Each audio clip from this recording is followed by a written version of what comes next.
Quelle piste pour les défis majeurs d'avenir? J'ai mis une vieille sentence que l'avenir sur le passé repose. Ça veut dire qu'on ne peut pas faire table rase, on ne peut pas tout éliminer. Et on a beaucoup entendu déjà sur les bonnes pratiques qu'il faut peut-être réhabiliter pour certaines, mais aussi inventer des nouvelles choses. Si on fait un regard rétrospectif, puisque c'est 100 ans de biodynamie, c'est un anniversaire qu'on vient de souffler les bougies au congrès mondial où il y avait 1000 personnes. On a d'une part beaucoup d'expériences pratiques accumulées pendant un siècle. C'est le temps de faire un bilan, qu'est-ce qui a été fait, qu'est-ce qui a marché, qu'est-ce qui a moins bien marché, qu'est-ce qui a fait ses preuves. Et on a donc toute une série de pionniers. Là, c'est un petit clin d'œil, certains se reconnaîtront sur l'image. En Corse, c'était le dernier congrès de viticulture. Et donc nous étions allés voir la collection de cépages anciens de M. Abatucci dans son vignoble. Voilà, donc des personnages comme ça qui ont réussi à sauvegarder des cépages anciens ont vraiment fait un travail formidable pour qu'un patrimoine hérité depuis des millénaires ne disparaisse pas pour toujours. En élevage ou en culture, on a énormément de variétés qui ont disparu à jamais. Le bilan des 100 ans, ça veut dire faire aussi l'autocritique en interne de notre mouvement. Donc bien regarder ce qui a fonctionné, les questions qui restent ouvertes. J'ai mis exemple les poivres ou incinération, c'est pas quelque chose, Steiner l'amène à la fin du cours aux agriculteurs, et c'est pas quelque chose qui est évident, facile à comprendre et qui a toujours fait ses preuves. Donc on a certainement à creuser encore ces questions d'incinération. On n'a pas toujours les bonnes dates et constellations par rapport au moment d'incinération, et ça pose aussi problème à certains de devoir attraper un mulot, de lui enlever la peau et de brûler la peau. Pour les oiseaux, c'est plus simple, on prend les plumes. Clarifier le lien historique avec l'anthroposophie de Steiner, c'est une question qui revient sans cesse dans les critiques, dans le regard que porte le grand public qui découvre, en particulier grâce à la vigne, maintenant que la biodynamie existe. Et d'ailleurs, on m'a déjà demandé, mais la biodynamie, on peut la faire aussi ailleurs qu'en vigne. Alors, il faut rappeler qu'à l'origine, c'est des grandes fermes avec des vaches, des céréales et aussi de la vigne. Je reviendrai juste sur ce troisième point dans le point suivant. Clarifier le concept d'investigation suprasensible, c'est quoi la méthode en fait utilisée à l'époque par Steiner et que d'autres utilisent maintenant pour investiguer le vivant. Jean-Michel nous a montré des pistes ce matin. Comment on aborde le physique, c'est toutes les analyses physiques connues. Comment on aborde l'éthérique, comment on aborde l'émotionnel, le sensible, l'astral, et comment on aborde les forces de conscience. Est-ce que tout ça existe derrière le voile du monde physique? Donc je reviendrai aussi là-dessus plus tard. Ça nous amène à développer des éléments de langage pour mieux communiquer. On a fait un webinaire récemment avec le mouvement de biodynamie, ça s'appelait Savoir communiquer sur son domaine viticole en biodynamie. Et donc on a fait des petits jeux de rôle. Je suis un journaliste, tu fais de la biodynamie, mais bio je connais, biodynamie c'est quoi? 2 minutes, pas plus. Il n'y avait pas des trucs Steiner, l'époque sombre. Qu'est-ce que tu réponds? Être à l'aise, répondre simplement, ou dire là je ne sais pas répondre, ou il me faudrait plus de temps, je vais boire un petit coup. Donc les éléments de langage, c'est quelque chose d'incontournable que chacun de vous va rencontrer lors d'un salon, lors des visites de ferme, en discutant avec les voisins ou en discutant avec des chercheurs ou des journalistes. On a aussi fait l'exercice avec des journalistes qui ne sont pas toujours bien intentionnés. Renseignez-vous avant de savoir quel journaliste c'est, quel journal, quelle est la ligne éditoriale du journal. Vous pouvez aussi refuser un entretien. Voilà, avant de venir, j'ai fait un interview téléphonique avec un journaliste du journal Réussir, et il était très sympa au téléphone, mais ça ne veut pas dire parce qu'il était sympa mais il voulait venir en fait, et il a dit écoutez, ça m'intéresse en plus ce thème du siècle à venir. S'approprier les thèmes critiques, c'est un peu la conséquence, développer les éléments de langage, et là dans s'approprier les critiques et savoir répondre, on doit pouvoir dire la biodynamie n'est pas une méthode finie, achevée, qui aurait été donnée il y a 100 ans, et puis maintenant il suffit d'appliquer les recettes. On pourrait même dire, c'est un peu provocateur, mais on en est au tout début de la compréhension des forces qui sont véritablement à l'œuvre. toutes les forces qui ont été évoquées le premier jour par Dominique et qui ont retenti plusieurs fois ce matin dans les préparations, les biodynamistes ne savent pas expliquer par cœur la définition des forces vitales, des forces émotionnelles, des forces de conscience. On a des concepts pour ça, mais ça prendra beaucoup de temps pour qu'on soit vraiment à l'aise avec tout ça. Donc explorer davantage les forces à l'œuvre dans la nature, recréer des liens avec l'environnement, mieux utiliser les préparations, je vais dire quelques mots là-dessus, créer de nouvelles préparations et approfondir la compréhension des forces cosmiques pour la pratique quotidienne.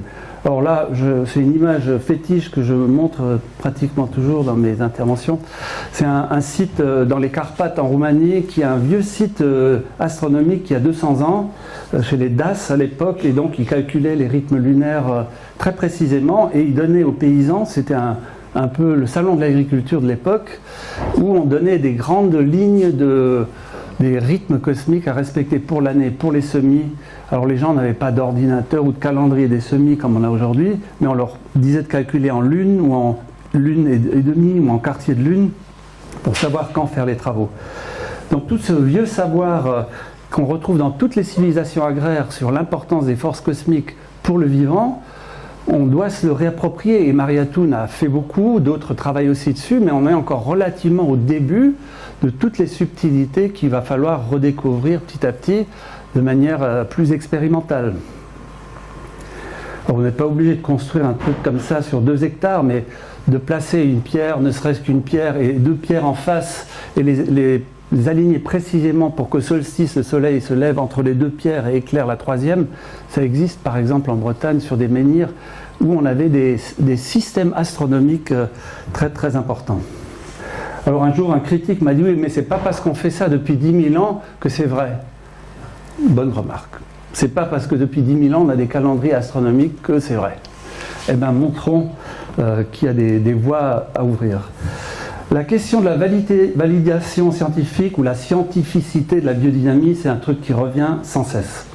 On a beau dire que depuis l'origine, le cours aux agriculteurs se crée un cercle de recherche qui a après débouché dans le Forschungsring, le cercle de recherche à Darmstadt, qui est sans doute la plus vieille institution de recherche. Le FIBEL a déjà été évoqué avec ses méta-analyses sur plus de 40 ans de comparaison bio-conventionnelle biodynamie. L'INRAE qui a déjà fait plusieurs publications et qui lance là un grand projet dont je vais dire quelques mots. Et j'ai mis exprès Soutenir Biodynamie Recherche. Donc c'est l'association sœur du MABD qui a d'abord fait une collecte de données académiques, les a traduits souvent de l'allemand ou de l'anglais en français. Donc allez vraiment sur ce site Biodynamie Recherche, c'est une mine de thématiques avec beaucoup d'informations très très importantes qu'on peut aussi donner à des journalistes ou à des personnes qui veulent critiquer d'emblée ce que vous faites. Ça ne veut pas dire qu'ils vont être convaincus en lisant tout ça. Ils vont chercher les plus sceptiques, c'est pas la peine d'essayer de les convaincre. Les gens loyaux qui veulent bien discuter, qui veulent bien faire le tour des vignes et ensuite discuter, c'est déjà mieux. Mais si on parle d'abord de la biodynamie sur tout ce qu'on a entendu, ça pose vraiment problème. Je rends aussi attentif à un webinaire recherche qui va démarrer en mars, donc ce mois-ci jusqu'en mai. Et il y a pas mal de chercheurs qui vont parler. Je vais juste vous donner quelques informations. Il y aura Aurélie Chaunet, une chercheuse qui va parler du cours aux agriculteurs. Rudolf Steiner, l'anthroposophie tournant du XXe siècle. Cyril Rigolo, INRAE, biodynamie et systématique agraire. Pistes de fertilisation croisée. Jean Foyer, réanimer le monde. Biodynamie et modernité alternative. Et il y a donc Jean-Michel Florin, la qualité biodynamique existe-t-elle vraiment? C'est un peu son thème de ce matin. Jean Masson, recherche, action participative. Et Ernst Zürcher, Alexandre Grandjean. Donc il y aura pas mal de chercheurs qui vont essayer de présenter un peu le travail académique qui existe, où on en est, et qu'est-ce qu'il reste à faire. Donc il y a beaucoup à faire. Et en fait, mon intervention de fin, là, c'est plus repartir avec plein de devoirs de vacances. Parce que comme on ouvre le 2e siècle de biodynamie, on a plein de choses à faire. Et si on interroge l'avenir sans regarder dans une boule de cristal, mais à partir de ce qu'on vit en ce moment, on voit qu'il y a beaucoup de choses qui attendent d'être explorées et d'être approfondies. Augmenter la qualité des préparations spécifiques à la biodynamie et perspectives d'avenir, ce ne sont pas des potions magiques, ça c'est un peu la petite remarque Astérix. Les préparations sont des amplificateurs de force durant toute la période de végétation, mais aussi sous la terre, au niveau de la vie du sol. Donc amplificateur de force veut dire que ce n'est pas un produit systémique qui va agir là dans les minutes ou les heures qui suivent. Ce n'est pas un seed, comme tous ces produits qui tuent ou qui... Ce sont des produits qui accompagnent la vie, et les préparations ont ceci de particulier, et 100 ans d'expérience le montrent, qu'elles aident les plantes et aussi les animaux qui mangent ces plantes à passer mieux à travers des périodes compliquées. 2003, je me rappelle, j'étais encore éleveur, maintenant j'ai plus les vaches parce que je suis tout le temps sur la route. Les voisins ont dit, mais vous les arrosez certainement, ils sont encore plus verts que chez nous, et quand il a plu, enfin, ils redémarraient plus vite. Donc ça souffre autant, mais ça fait moins mal, c'est un peu plus étalé dans le temps, et donc ça, ce sont nos moyens à nous, locaux, de lutter contre ces aléas. Rechercher la bouse idéale, ça c'est un peu provocateur en même temps, on a vu la belle bouse ce matin. Les préparations, pour ceux qui les achètent, ne savent pas comment s'appelaient les vaches, d'où ça vient. Ceux qui les font ont déjà une meilleure idée, mais on n'a jamais fini d'améliorer le travail sur les animaux et donc sur les prairies, sur les fourrages, pour avoir des bouses qualitativement élevées. Ensuite, pour ça, il faut des animaux qui ont des capacités digestives parfaites, disons, pour obtenir aussi les organes dont on a besoin, les cornes, les intestins, les mésentères. Donc tous les vignerons qui veulent faire de la biodynamie ont besoin de savoir qu'il y a au moins quelque part un copain ou une copine qui a des animaux grâce auxquels on va pouvoir faire toutes ces préparations. Et développer de nouvelles préparations complémentaires avec des plantes qui pourraient provenir d'autres contrées. On a vu ça au Congrès mondial, que pendant 100 ans, on va dire en gros, tous les biodynamistes du monde entier ont utilisé les mêmes plantes, en Tunisie, en Australie, et souvent la question vient, oui mais quand même, il y a des plantes locales, pourquoi Et moi je réponds toujours, il suffit que vous deveniez le chaman du coin qui sait reconnaître les bonnes plantes qui ont le même effet que ce qu'on attend de l'aquilée ou de la camomille. Et Steiner dit juste pour l'ortie, celle-là, on aura du mal à la remplacer, elle est trop précieuse, donc on peut la cultiver si elle ne vient pas spontanément dans certaines régions du monde. Mais par exemple au Brésil, ils ont beaucoup de mal à faire venir la valériane, donc bien sûr il ne faut pas s'obstiner à dire il faut absolument la valériane, mais qui est capable aujourd'hui de trouver le processus phosphore de la valériane qui amène cet élément chaleur que vous utilisez par exemple dans les pulvées au moment des gelées printanières. Il existe certainement des plantes qui ont la même capacité ailleurs dans le monde. Pour les organes, c'est un peu plus compliqué, mais on trouve des ruminants partout sur Terre. Les vessies de cerfs, il n'y a pas des cerfs partout. Je sais que les Australiens avaient essayé avec des kangourous ou d'autres... Mais voilà, il ne faut pas prendre les vessies pour les lanternes, donc il ne faut pas non plus juste jouer et se dire une vessie est une vessie. Il faut qu'on retrouve le processus de ce que fait un cervidé, et peut-être qu'il existe d'autres cervidés dans le monde qui sont capables de faire la même chose. Alors les bovins, juste un mot dessus, choisis que j'ai quand même une photo de vache, voilà. Ce sont des brunes des Alpes dans les Pyrénées, des brunes des Alpes dans les Pyrénées.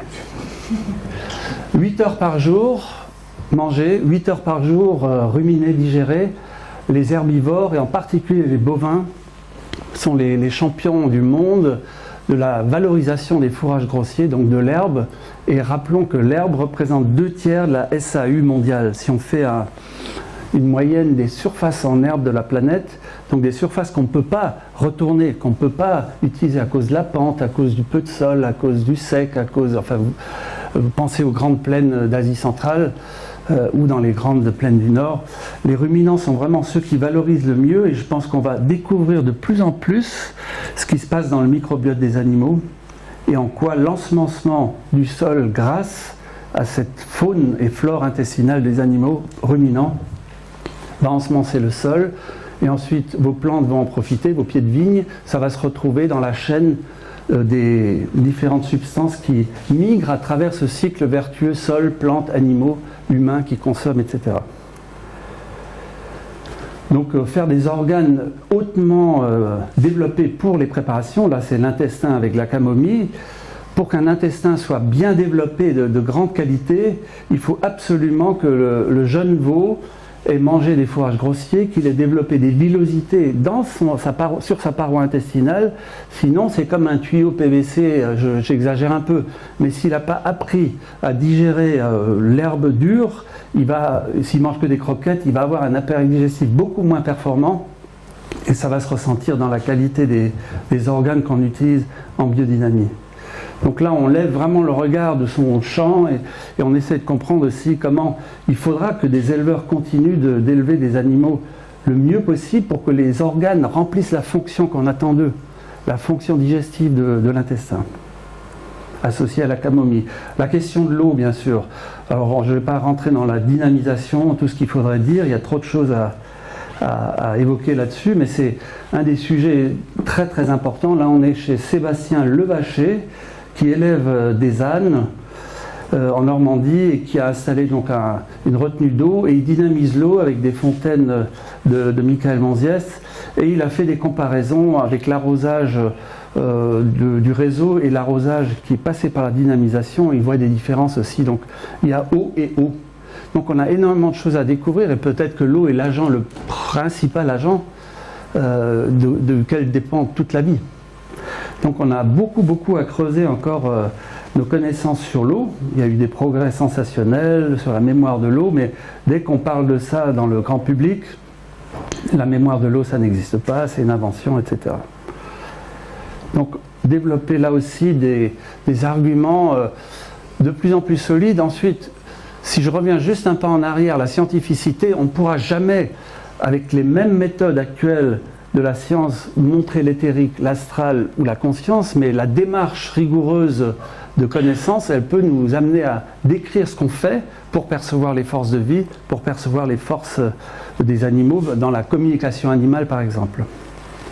Parce que finalement, si on se projette loin, dans 100 ans et au-delà, si les paysannes et les paysans dans 100 ans ont un peu plus de capacité que nous, parce qu'ils ont appris jeunes, ils ont été plus en lien avec le vivant, ils demanderont directement au terrain, aux pieds de vigne, aux arbres et aux animaux, de quoi vous avez besoin. Aujourd'hui, on passe par le biais de l'observation extérieure, et c'est déjà énorme de bien regarder les feuilles, de bien regarder les animaux, mais c'est bien eux qui ont la réponse, comment ils vont. Dans cette démarche d'appropriation des organes et tout ça, faire des formations sur la comparaison entre les cervidés, qui sont des ruminants, et les bovidés, qui sont aussi des ruminants, si on faisait là l'exercice avec les cornes à droite et les bois de chevreuil et de cerf à gauche, on verrait très bien que les deux gestes sont totalement en polarité. C'est ce que Gauthier a montré ce matin. La corne de vache, elle pousse de l'extérieur vers l'intérieur. Si on regarde, tous les ans, une nouvelle corne pousse dans la précédente, de l'extérieur vers la tête. Chez le cerf, c'est exactement l'inverse. Donc cette polarité cervidé-bovidé, on va la retrouver dans la préparation achillée et la préparation bouse de corne, par exemple. Goethe disait laissez parler le phénomène, observer, et la réponse, elle est dans l'observation, c'est-à-dire elle vient de la chose observée. Ou ce genre de dessin où on voit un chevreuil, on voit un cerf et on voit un élan. Je vous laisse juste quelques secondes regarder ces trois tableaux. Et il y a des petits pointillés qui vous montrent quelque chose. Est-ce que quelqu'un a une réponse toute simple de ce qu'il voit ? C'est pas bien ou pas bien, mais qu'est-ce que vous voyez en fait ? Oui, à gauche, on voit un œuf, on dirait un œuf. À droite, c'est un œuf aplati. Et au milieu, on a un disque presque parfait. Donc l'animal solaire, dans le jargon biodynamique, c'est le cerf. Il le montre aussi dans sa ramure. C'est-à-dire on le voit extérieurement qu'il y a un geste là qui est intéressant. Ça, c'est un goetheaniste allemand, Wolfgang Schad, qui a dessiné ça dans ses recherches sur les animaux. Alors ça, c'est parce qu'on vient d'entendre parler de ça. Continuer à développer les PNPP, comprendre les processus et pas seulement apporter les éléments chimiques. C'est pas en contradiction à ce que vous venez de dire, mais en biodynamie, on s'intéresse absolument aux réactions, qu'est-ce que ça fait chimiquement, mais dans l'idée de développement tout au long de la vie de la plante, c'est tout le processus qui nous intéresse. Et pour ça, on a un terme qui s'appelle le regard organiciste à chaque fois dans le processus. Bien sûr qu'on veut un résultat final, mais on s'intéresse à toutes les étapes de ça. Et donc c'est ce regard où chaque plante a une fonction organique, chaque organe des animaux pour les préparations a une fonction, et chaque élément du paysage, une mare, un arbre, une vache, un âne, ont un rôle organique dans l'organisme agricole. Et donc on cherche à extraire les forces du végétal comme modèle pour d'autres plantes, pour que ces plantes apprennent à travers le physique, mais aussi l'éthérique, comment se soigner, comment se guérir, parce que la plante, elle sait le faire. La prêle, on l'a entendu ce matin, elle sait pousser les pieds dans l'eau, ou en tout cas être dans une zone humide. Et ce modèle-là, au-delà de la silice qu'elle contient, on veut aussi qu'elle apprenne aux autres végétaux à vivre dans des conditions très différentes. Donc être plus résiliente, stimuler l'auto-guérison, réguler la croissance. La question des semences et plants, on en est au début aussi. On a entendu l'appel vibrant des pépiniéristes hier. Ça m'a beaucoup touché d'entendre « Waouh, c'est effondrement du nombre !» Et on en parlait ensemble, on dit mais comment on appelle des nouveaux pour qu'il y a un marché, enfin pas que économique, il y a un vrai besoin. Comment on stimule des vocations pour ces choses si importantes que les plants de vignes, les plants d'arbres, on en parlait aussi, les semences. Alors il y a beaucoup de choses qui sont déjà faites avec les semences paysannes et tout ça, mais il faut donner aussi à des professionnels la tâche de sélectionner. Quand on écoutait Peter Kunz, qui a sélectionné des variétés de blé ou d'épeautre en Suisse, ça prend des années pour arriver à créer une nouvelle variété et pas seulement les anciennes variétés héritées de nos ancêtres. Elles sont précieuses, mais pas toujours. Les vieilles variétés de pommes, les vieilles variétés de je sais pas quoi, c'est pas toujours adapté au temps présent. Donc il faudra bien des personnes qui deviennent des sélectionneurs de semences végétales, mais aussi des semences animales. Aujourd'hui, les paysans, la plupart, achètent des doses de semences de taureaux ou de reproducteurs sur des catalogues en fonction de critères, ils ne l'ont jamais vu et souvent il est déjà mort. On est dans une abstraction froide de la reproduction et des animaux en chaleur. On dit quand même comme ça, en chaleur. Mais on conserve la semence à moins 270 degrés dans l'azote. Davantage de capacité à résister aux aléas climatiques, pas d'OGM et pas de viande 2.0. C'est quelque chose qui nous pend au nez aussi. Si vous avez des animaux, vous allez de plus en plus entendre parler, oui mais il faut arrêter d'élever et donc tuer. On ne veut plus voir de sang. Il suffit de prendre des cellules de viande d'un bœuf, on les multiplie dans une coupelle et on va manger des steaks sans élevage et sans mort d'animaux et sans SANG. C'est formidable. Est-ce que vous avez envie de manger de la viande 2.0 qui ne produit pas de fumier, évidemment, pas de bouse, etc. et qui n'embellit pas les paysages, qui ne broutera pas l'herbe des prairies, mais on continue à manger des steaks hachés qui existent déjà, qui sont chers, mais ça nous est présenté comme une des utopies dans le fameux triptyque génétique, robotique, et c'est quoi le troisième qu'a dit un certain président? L'avenir de l'agriculture? Robotique, génétique? Bon. Économique, mécanique, enfin, cette vision-là, c'est celle qui est programmée, et pas que en France, évidemment. Alors, on est vraiment sur une autre visée, beaucoup plus à long terme, parce qu'on espère que ces illusions vont passer un de ces jours. Alors, poursuivre la diversification de l'organisme agricole, c'est un travail qui n'est jamais fini. Ça a déjà été dit, soigner le lien personnel avec sa fumure, ça ne veut pas dire qu'il faut aller dormir sur son tas de fumier, mais il faut aller le voir régulièrement, prendre sa température, comme on voit par exemple ici, ça c'est en Champagne, chez Champagne Oriot, où on suit que les apprentis, les salariés, les collaborateurs, tout le monde fasse ça au moins une fois, voir la courbe de température d'un tas de fumier. C'est passionnant, il se passe plein de choses intéressantes quand on observe ça, la phase champignon. Créer des maillages dans le paysage, j'avance encore une fois, là c'est une présentation qu'on a eue au Gothéanum où on voit justement peu de cultures en ligne, ensuite il y a autre chose, puis il y a des arbres, puis il y a de nouveau autre chose. Donc ce maillage, on sait aujourd'hui que des paysages très biodiversifiés, si c'est en ligne droite c'est facile à travailler, mais appellent des insectes, appellent des oiseaux, appellent toutes sortes d'aides, il faut qu'on crée les conditions. Et la nature envoie tous ces auxiliaires dont on a besoin. Et on sait à l'inverse, plus on a démembré le paysage, il y a eu la grande phase du démembrement agricole et pas le remembrement, puisqu'on a arraché les membres, on n'a pas remembré, on a démembré. Et aujourd'hui on remet de l'arbre, on remet de la haie, on remet des mares aussi, puisqu'on en a asséché 2 millions ou sans doute plus. Donc c'est jamais fini ce travail. Et bien sûr, il ne faut pas faire du paysage pour du paysage et ne pas arriver à suivre derrière. Mais intégrer partout les arbres aussi. Alors c'est une question, j'ai lu des articles, c'est débattu. Oui, mais les arbres, est-ce que c'est finalement une fausse bonne idée de remettre des arbres au milieu des vignes? Ça va pomper tout ça, ça fait de l'ombre. Finalement, est-ce qu'il faut faire ça?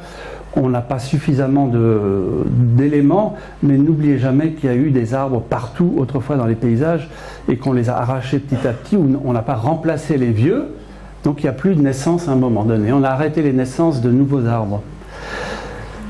Le fait de créer des maillages de paysages et des petits paysages à votre échelle, c'est agir dans le sens de microclimat face au macroclimat qui nous tombe un peu dessus. Comment est-ce qu'on peut, nous tous, là, si chacun fait un microclimat sur sa ferme ou dans son vignoble, l'addition de tout ça a un impact. C'est plus que le petit colibri qui met une goutte sur l'incendie de la forêt. C'est important de se dire, je suis un acteur qui fait ma part sur les hectares qui me sont confiés et j'ai envie de le transmettre aux générations à venir avec beaucoup plus de biodiversité, parce que les 2 générations avant nous, ou 3, ont beaucoup arraché, détruit, pas par méchanceté, mais ça sert à rien, je remplace pas. Et tous les ateliers, comme on les appelle maintenant, l'atelier poule pondeuse, l'atelier porcin, ont disparu. Il faut aussi créer des alliances avec les éleveurs, ça s'adresse particulièrement aux vignerons qui n'ont pas de prairies, qui disent ouais mais c'est bien joli toute cette belle image d'Épinal, d'organismes agricoles diversifiés, j'ai pas les terres, faites des alliances.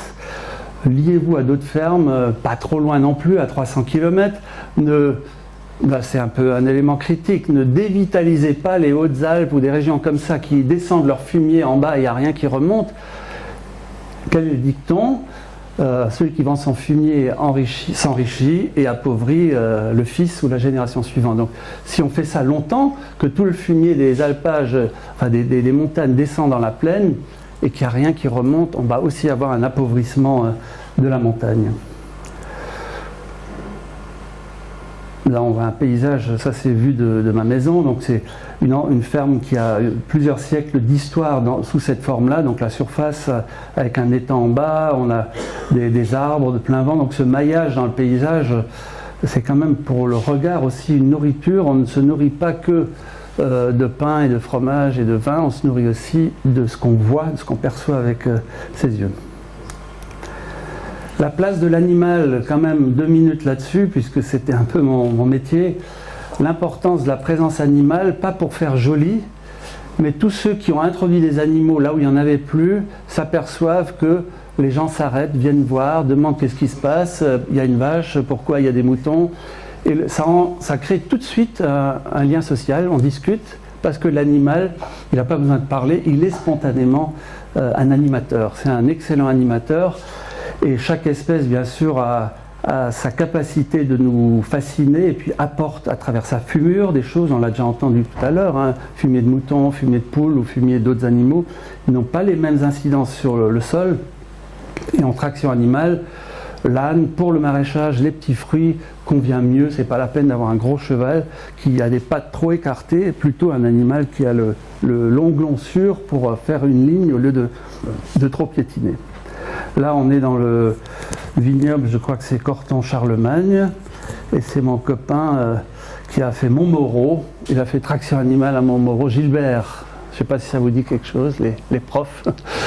Il vendait du vin avant, il s'est dit je voudrais voir à la base, et donc il travaille dans les vignes, et j'ai fait l'expérience cette année-là, c'était l'année dernière, de marcher dans les vignes tout autour, vraiment de marcher les yeux fermés, de sentir le sol, et bien sûr j'ai pas marché sur la terre fraîchement travaillée, mais même le sol qui depuis des années travaille avec le cheval, vous le sentez immédiatement dans la résonance et dans les jambes, et voilà, ça passe par le corps, et c'est un savoir, une connaissance corporelle.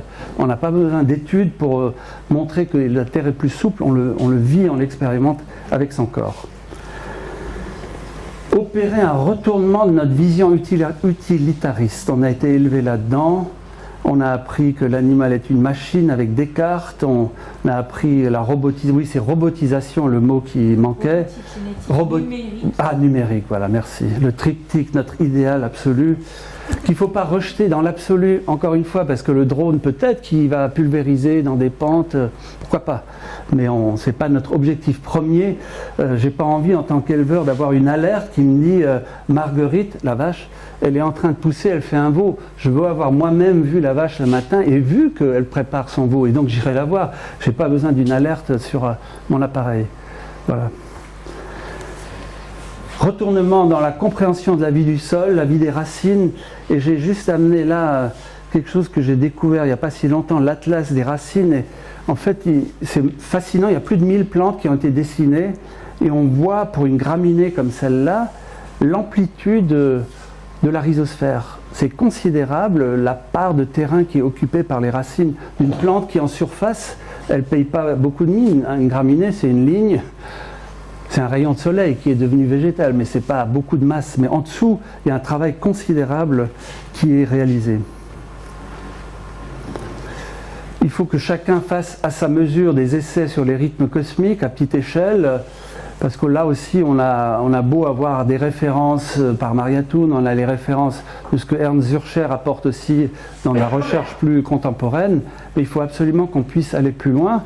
Et donc j'ouvre une petite parenthèse, puisque l'INRAE de Clermont lance un gros projet qui s'appelle Symbiose, et Symbiose va travailler sur différents sujets, donc en particulier la biodynamie, et ils disent, en gros, pour nous, chercheurs, la biodynamie est fondée sur 3 grands principes: la perception de la ferme comme un organisme vivant, les rythmes cosmiques, l'usage des préparations biodynamiques. C'est les 3 grands piliers.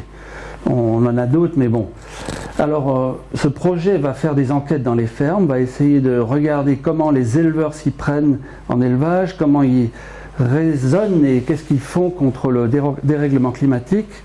Et entre autres, avec Didier Delaporte et moi-même, on a suscité un projet qui cherchera à voir sur des milliers de dates de saillie d'animaux, dates de saillie, quelle constellation, dates de mise bas, quelle constellation, et faire des corrélations.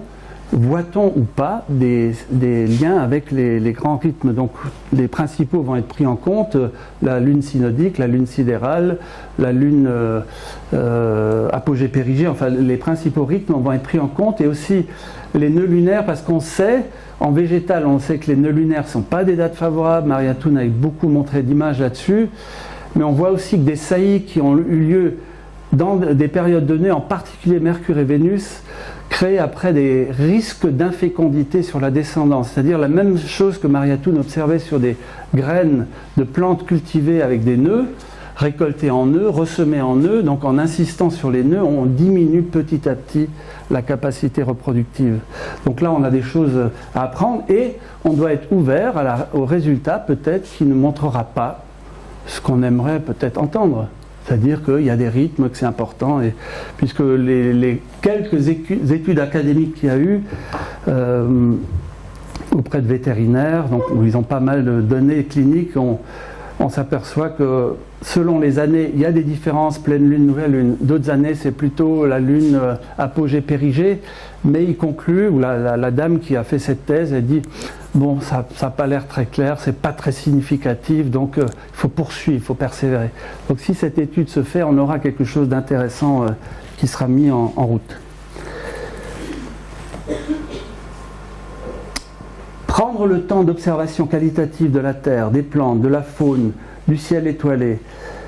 Comprendre et mettre en évidence aussi la transmutation des éléments. Dans le cours aux agriculteurs, Steiner a le culot, il y a 100 ans, de dire quand on met les préparations, et dans le vivant, il y a de la transformation de substances en permanence, de la transmutation. Impensable. 30 ans après, on a eu M. Kervran, un breton, qui a écrit là-dessus, un chercheur. Oui, dans la nature, il y a de la transmutation, et puis il a été bien sûr, c'est quoi ce truc-là? Un atome de ceci ne peut pas donner un atome de cela, et Steiner ne dit pas qu'un atome de ceci va donner un autre atome, il n'a pas la vision atomiste, il dit quelque chose de la même nature que l'azote, ou proche de l'azote. Donc là, on a un champ à explorer de ce qui est entendu par la transmutation des éléments dans le vivant.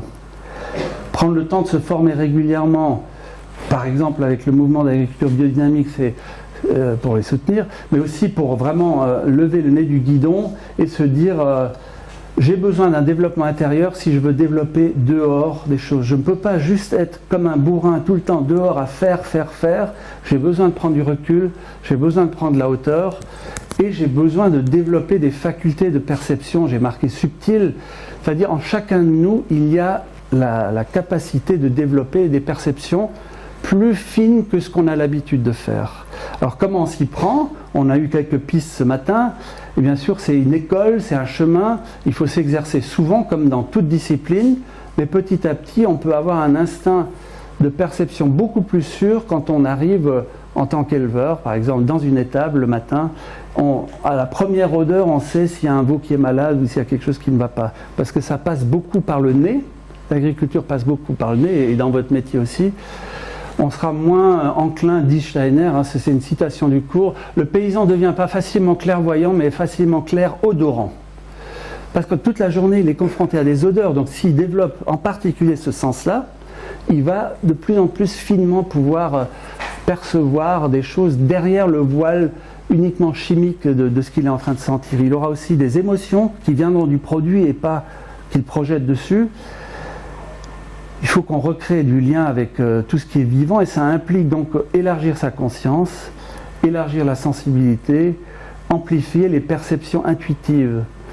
On parlait de ça l'autre jour avec les chercheurs de l'INRA et l'un d'eux, Cyril Rigolo, a dit en fait il y a 4 moyens d'aborder la vérité du monde. La première, c'est les découvertes scientifiques, on découvre des lois physiques. Une autre loi, je l'ai évoqué tout à l'heure, c'est quand je sens dans mon corps quelque chose, je suis sûr et après je vérifie, je vois, mon corps sait des choses, donc je dois cultiver aussi ça. Mon ressenti, je dois le domestiquer un peu, l'affiner, et donc je ressentirai de mieux en mieux ce qui vient d'un animal, ce qui vient d'une plante, puisqu'ils ne parlent pas avec des mots comme nous, on peut le faire entre nous. Ils ont un autre langage. Le langage des plantes, c'est beaucoup les feuilles, c'est les fleurs, et les animaux, on doit de plus en plus apprendre à communiquer avec eux. Et dans ces grandes discussions philosophiques et un peu surexcitées sur pour ou contre l'élevage, pour ou contre la viande, c'est blanc ou noir, vous n'avez pas de voie du milieu, c'est pas possible, t'es pour ou t'es contre. Eh ben non, ça dépend. Je suis pas pour l'élevage où les animaux souffrent, je suis pour un élevage qui mérite ce nom, c'est-à-dire où on élève les animaux, pas où on les abaisse, où on les avilit.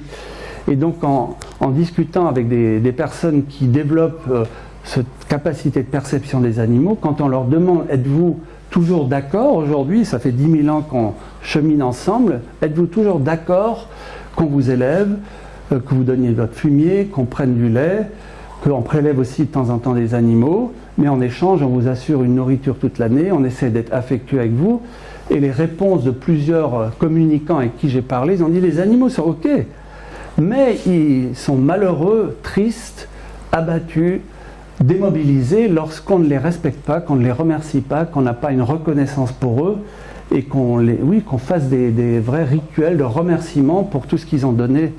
Alors nous on faisait ça à la ferme à Noël, on allait avec tous les enfants et je remerciais un animal après l'autre et les enfants étaient bien vigilants. T'as oublié le bélier Jason et t'as oublié le coq qui est caché là-haut. En fait, de prendre conscience, ils sont tous là. Et c'est eux qui ont aussi contribué à ce que la ferme puisse vivre toute l'année, et donc nous aussi vivre économiquement. Et en fait, on s'aperçoit que ce développement intérieur et extérieur, c'est indissociable. Je ne peux pas devenir yogi simplement et me couper du monde, aller dans une cabane en haut du Mont Blanc, ça pourrait, mais ce n'est pas forcément la voie contemporaine. On peut faire ce travail dans la tâche quotidienne, dans le monde moderne, le brouhaha, mais il faut trouver ces moments précieux où on se met un petit peu en soi. Là, c'est une photo prise dans la Drôme, dans un des modules que je propose depuis pas mal d'années, qui s'appelle le paysan méditant. Et on était dans le bois en train de penser aux arbres, et puis les chevaux sont venus, ils se sont mis au milieu de nous, et ils ont dit, voilà, on est là, parlez avec nous. Donc on a fait un début de travail d'approche de qu'est-ce qu'ils ont à dire. Ce qu'on a perçu à l'époque, vrai ou faux, ils ont dit on aimerait bien travailler, on est là, on se sent pas très utile, attelez-nous, faites quelque chose avec nous, promenez-nous. ils n'étaient pas assez utilisés, entre guillemets, dans le sens noble du terme. Ils ont envie aussi de participer à la vie du lieu. Oui, j'avais conclu être en dialogue avec les forces et tous les êtres agissant dans un lieu. Le thème de l'individualisation du terroir est déjà sorti plusieurs fois. Ça implique une fumure autoproduite, tendre vers la fumure autoproduite. Semences locales résistantes, en faire une partie au moins soi-même, que les voisins font. Il y a toujours un qui sait faire les poireaux, un autre les choux et un troisième les courges.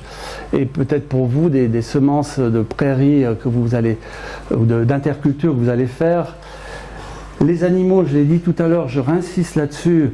On sait aujourd'hui que la flore et la faune qui est dans l'intestin des animaux, ce microbiote, ensemence l'organisme agricole jusqu'à ses limites, là où on épand le fumier, et ça va bénéficier à l'ensemble des êtres vivants qui poussent sur le lieu, donc à vos pieds de vigne, à vos cultures.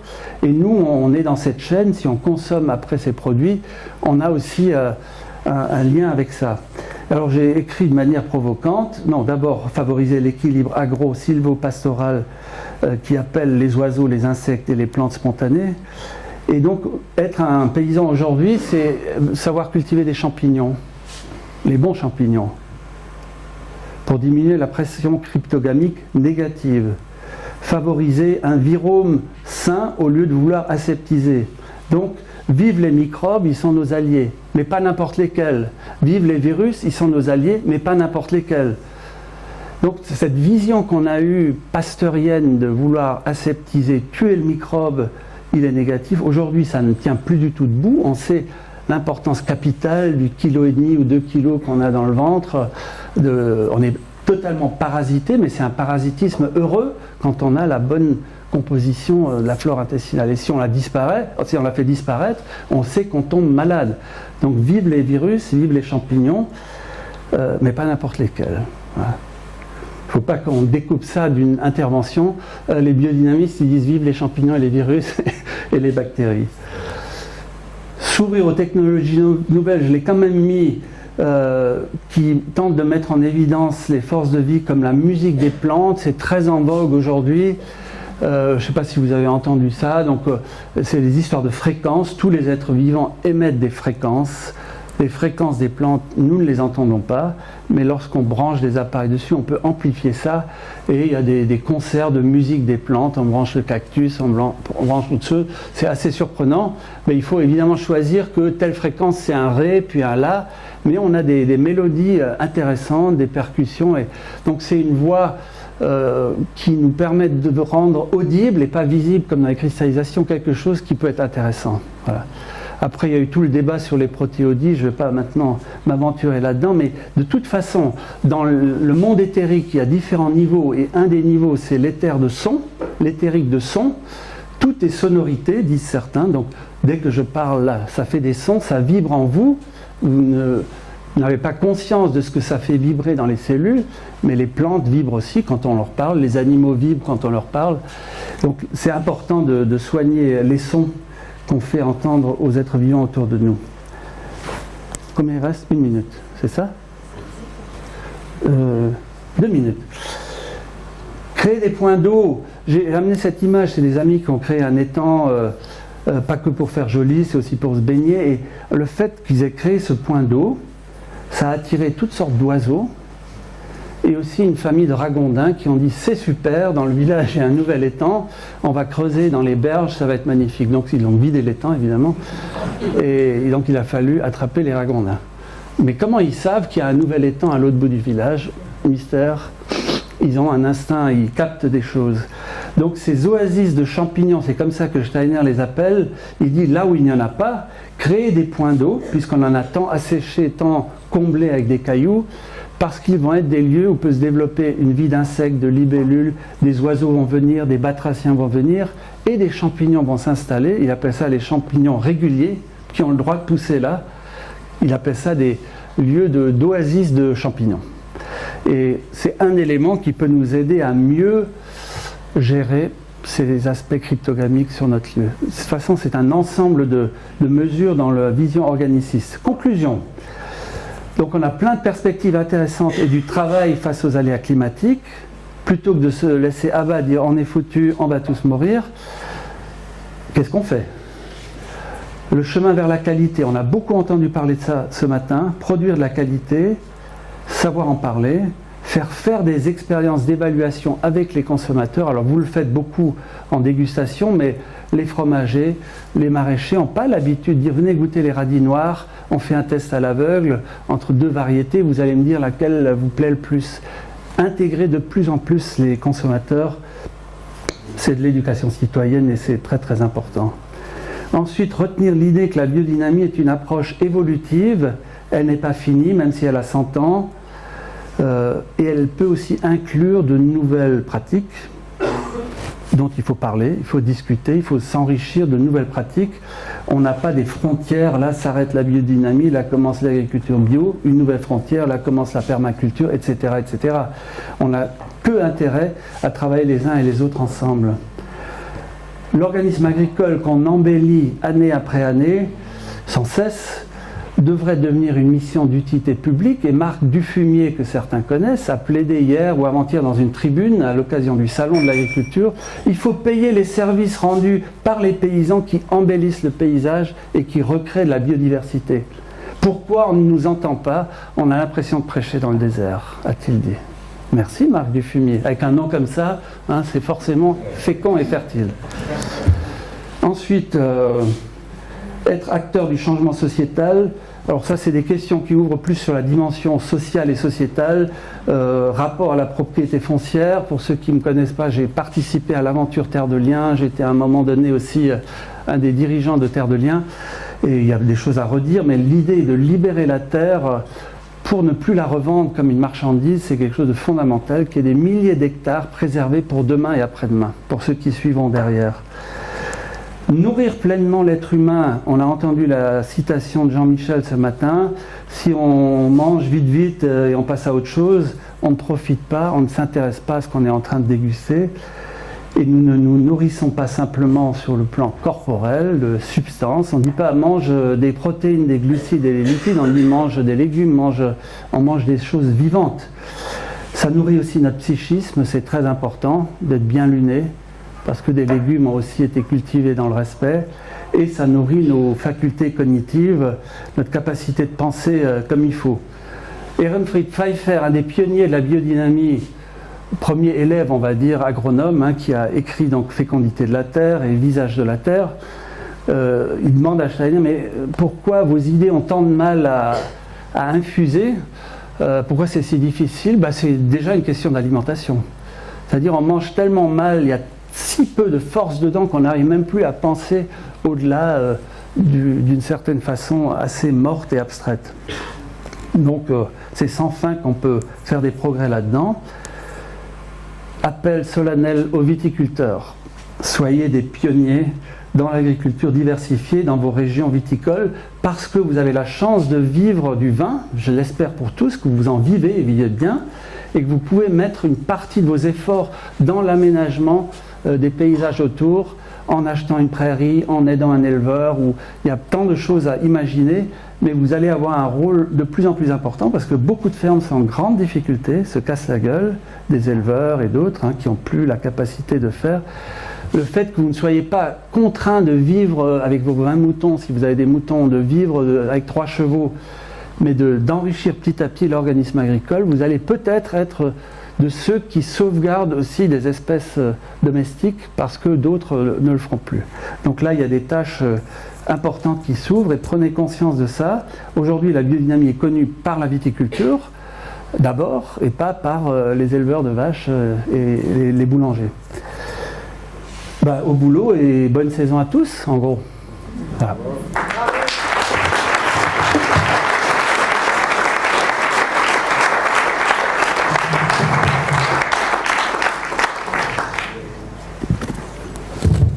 J'ai dépassé de 5 minutes, j'en suis désolé. Non, c'est parfait. Alors, on va boucler. On vous remercie tous beaucoup pour votre présence. On remercie aussi tous les intervenants. On remercie aussi tous les vignerons de Chignin et tous les petites mains qui nous ont aidés. Et peut-être ce qui peut être bien pour partir, c'est que vous vous demandiez justement avec quoi vous repartez de ces 2 journées? Qu'est-ce que vous avez envie d'amener avec vous sur vos domaines et sur vos fermes? Et avec quoi vous avez envie de cheminer pendant l'année? Voilà, des choses que vous avez entendues ou perçues ou échangées pendant ces 2 journées. Et voilà, pas juste se dire voilà, ça c'est fait, mais se dire voilà, qu'est-ce que je prends avec moi là vraiment? Et avec quoi je vais travailler, avec quoi je vais cheminer dans les mois à venir. Et puis peut-être on se revoit dans un an pour le bilan. Voilà. Bon retour à tous et à vous.